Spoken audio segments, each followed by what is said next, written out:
આજે તો હું વહેલો દુકાને આવી ગયો। પાછળ જોઈ શકો છો મારો દોસ્તાર બન્યારો વિડીયોમાં। આ છે અમારી દુકાન ત્રિકોણિયા શોપિંગમાં। કોઈને કોન્ટેક કરવો તો અવશ્ય કરજો। આજે તો આવી ગયો મારો ફ્રેન્ડ મારી દુકાને। પછી હોટેલે જઈને જોયું તો નરસિંહભાઈ ચા પી રહ્યા હતા।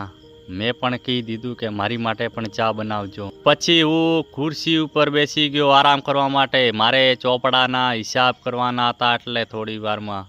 પછી બાજુમાં જઈને જોયું બાજુવાળા દોસ્તાર મોજ મસ્તી કરી રહ્યા હતા મારા ફ્રેન્ડો, અને માલ પણ નીકાળી રહ્યા હતા। બાજુમાં જોયું તો મારા દોસ્તારો મોજ મસ્તી કરતા હતા અને એકબીજાને વાતો પણ કરતા હતા। मस्त जोक मारा रे ये हंस रे हलकट हंस થોડી વારમાં તો આવી ગયો મારો કારીગર અને અમે વાતો કરવા લાગી ગયા આજે શું કામ કરવાનું છે શું નથી કરવાનું, એટલે ડિસ્કશન કરી રહ્યા હતા। એટલામાં હસવું પણ આવી ગયું। પછી અમે કામે લાગી ગયા। એક બાજુ પંખો રિપેરિંગ કામ ચાલુ હતું, એક બાજુ હોમ થિયેટર રિપેરિંગ કામ ચાલુ હતું। થોડી વારમાં કામ પટાવીને અમે નીકળી ગયા। થોડી લાઇટ ફિટિંગનું કામ કરવાનું હતું એટલે લાઇટ ફિટિંગ કામ રવાને। પછી મેં પણ વિડીયો બનાવી લીધો પાછળ બાઇક ઉપર બેસીને। પછી અમે કારગિલવાળા રસ્તે પહોંચી ગયા અને ત્યાં લાઇટ ફિટિંગ કરવાનું હતું।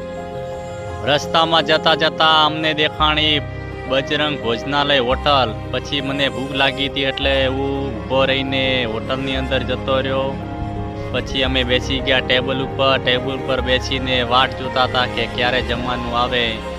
વાતમાં થોડી વારમાં જમવાનું આવી ગયું। કારીગરો સાથે વાત કરી, મેં પણ થોડી વારમાં વિડીયો બનાવી દીધું। થોડી વારમાં આવી ગયું આપણું દેશી જમવાનું, દેશી ઘર જેવું જમવાનું। જમીને અમે નીકળી ગયા।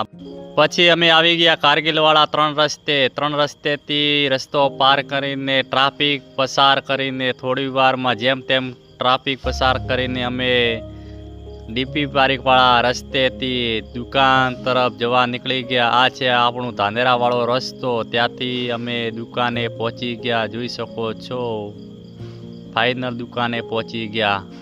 સાંજના ટાઈમે અમારી દુકાને એક કુલર રિપેરિંગમાં આવેલું હતું, એક પંખો રિપેરિંગમાં આવેલો હતો। દુકાન વધાવેલી હતી એક સાઈડથી દુકાન ચાલુ હતી। પછી મેં પણ થોડી વારમાં એક વિડીયો બનાવી લીધો। વિડીયો બનાવીને અમે પણ ઘરે જવા માટે તૈયારી કરી રહ્યા હતા। આ છે અમારો કારીગર ઘરે જવા માટે તૈયાર થઈ ગયો છે, થોડી વારમાં ઘરે નીકળી જશે। મેં પણ વિડીયો બનાવી લીધો અને હું પણ ઘરે જવા માટે તૈયારી કરી રહ્યો હતો। એટલી વારમાં તો આવી ગયો મારો ભાઈબંધ।